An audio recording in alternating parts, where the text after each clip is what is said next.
Hey folks, welcome to eCommerce 360. Today we have Krishna Tangri, who is the head of Final Mile Logistics Europe of a reputable fitness brand. Hey Krishna, welcome to our show. Hey, thanks so much for having me. So Krishna, before we jump into thick of things, can you let us into a bit about your journey until now, how you got into logistics, and what has been your journey like until now? Yeah, absolutely. So I started my career around my 20s after graduating university. I majored in psychology. And so with it being a very kind of open subject, wasn't exactly sure where I wanted to go with my career.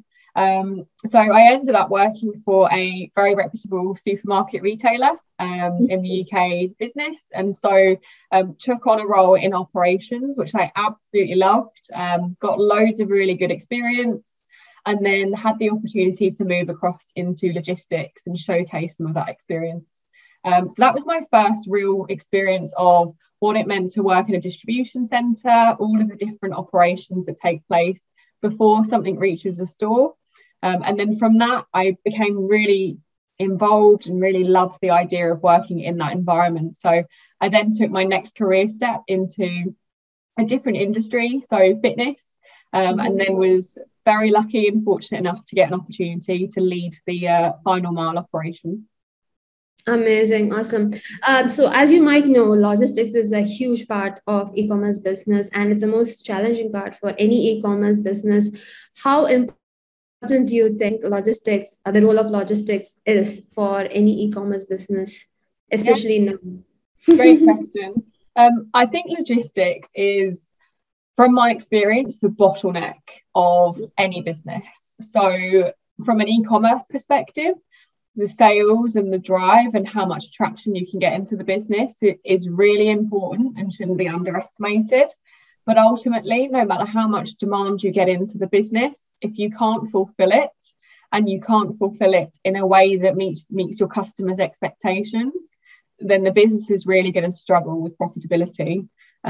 There's also a large cost base that's associated with logistics as well. So the more you obviously sell, and therefore the more you fulfill, the more there's an impact on how you're able to be more efficient with your delivery operations. So I'm a little bit biased because I work in logistics and I love it, but I would say it's a bottleneck for a lot of businesses, but it's also a massive opportunity. And if you can get it right, and you can get that customer experience and that end-to-end process running efficiently, then you set up a really strong business that can then start to withstand higher demands and operate at scale. Absolutely. And I mean, you're in logistics, so logistics comes very easily for you, but a lot of e-commerce business owners struggle when it comes to actually, drafting a plan as far as shipping and fulfillment is concerned. How do you think they should go about planning their shipping and fulfillment operations? A great question. I think quite often where I've seen businesses potentially take a wrong route is overcomplicating. I think my process has always been very simple and very end to end. So from the moment that order hits, we take on that sale and we're then responsible for fulfilling it. What is really important is to understand what that end to end journey looks like. So I think really it's about ascertaining, what do our customers expect? Are we delivering a product that needs to be delivered within one day? Or actually, are we delivering a product that customers would be happy and reasonable for it to take a little bit longer? Once you have that time frame, then I think what's really important is to understand what the process is. So, for example, is this a product that needs handling when it comes in to your distribution centre? Does it need to be built? Does it need to be separated? Is it quite difficult to manage? How do we make those areas a little bit more efficient and simple? And then how else does it touch? So following the business route and following the route of that product end to end will help you to identify at how much you need to touch that product and what your customer expectations are. So my advice would always be, it's very easy to get clouded with, we need to remember to do this, we need to label here, but actually taking a very simple approach to look at end to end of that product, what you might find is that you might have two separate processes that you could start to bring into one. So instead of just touching the product and moving it, we could label it at the same time. So you then start to shorten that process. That would be my advice. Optimizing as much as possible. So when we speak with e-commerce businesses about logistics, one thing that keeps coming up is, customer expectation. By customers, I mean the end user expectation is sky high because of the expectations set by Amazon, right? Amazon sets these unbelievable standards when it comes to delivery, same day delivery, 1 day delivery, 2 day delivery. And other e-commerce, non-Amazon e-commerce businesses are struggling, playing catch up for these customer expectations. What are your suggestions to these e-commerce businesses in fulfilling their customer expectations in terms of delivery experience? I think it's a great question, and I think Amazon are absolute giants. I mean, they nail it when it comes to that customer experience. I have a Prime membership. I'm a massive fan, but you're absolutely right in that it changes the landscape within which people now expect other businesses to be able to deliver same day, next day, at a relatively low cost, if any. So my advice to that would be to really understand your product and test things. So are you likely to lose a customer if your delivery expectation moves from 3 days to 5 days? Does it make a difference if it's 1 day or 7 days? And the only way I think you can really understand that is by conducting focus groups, by talking to business experts, and to also trial it. So if you had 2 geographies and you were offering 7 days in one and next day in the other, there's a massive cost difference associated with having such different times on your shipping. But I think it's important to understand, actually, do you lose more customers by doing the 7 day versus the 1 day?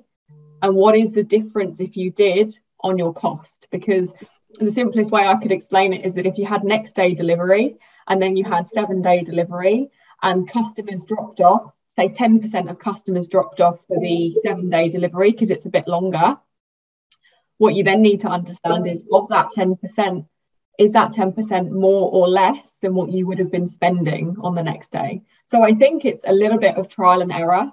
Some of it is also based on the product. So if you're shipping something relatively small, there is an expectation quite ordinarily that you can get that item quicker because you can, utilize better. If you're shipping a bigger item and maybe something a bit more premium, customers are generally a little bit more patient. And so therefore you might be able to be a bit more flexible with your shipping. The other thing I would consider as well is potentially if you are offering longer shipping, whether you can then set days. So a customer could book when they're going to actually expect their delivery on a certain day, because that then gives that customer a sense of certainty to say, I know I'm going to get this on this day instead of in 7 days' time, for example. So I think there's different ways of looking at it, but they would be a few points I would look at.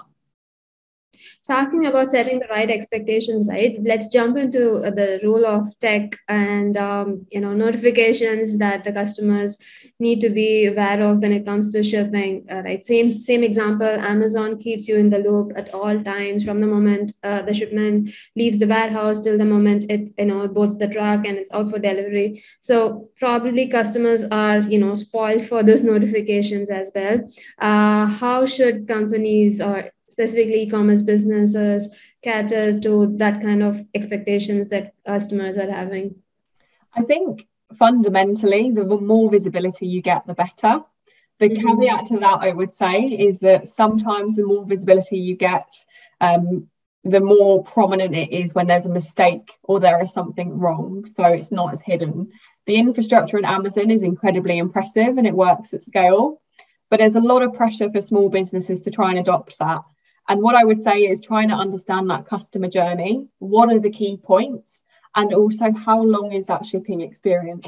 Because if your shipping experience, for example, is 1 to 3 days, then sending an update every day probably isn't that helpful. But I think something that Amazon does a great job of that should probably be encouraged across the board is that at the point of purchase, you need to know how long it's going to take.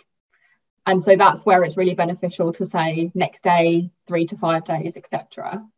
At the point the product then gets dispatched, it's more than likely helpful, again, for the customers to be informed. On the day of actual delivery, dependent on the type of product, if it's a large and bulky item, it's often good practice to get in touch the day before and maybe 30 minutes prior to delivery. If it's a smaller item, then it might just be sufficient to communicate via email to say your item's going to be arriving today. And again, it depends from a courier perspective whether you utilize couriers, because they quite often will have tracking infrastructure already in place.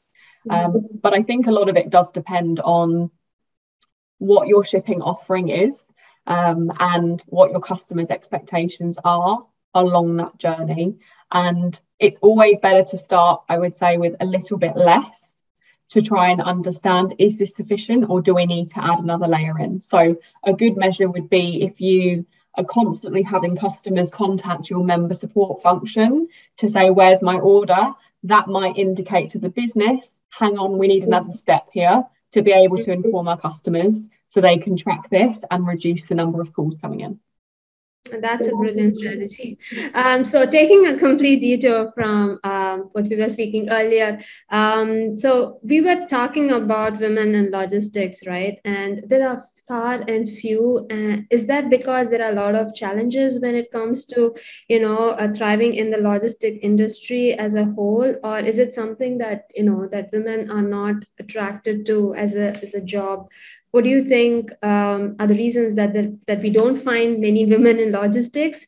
Also, they do not take up logistics as a sector when it comes to having a career option.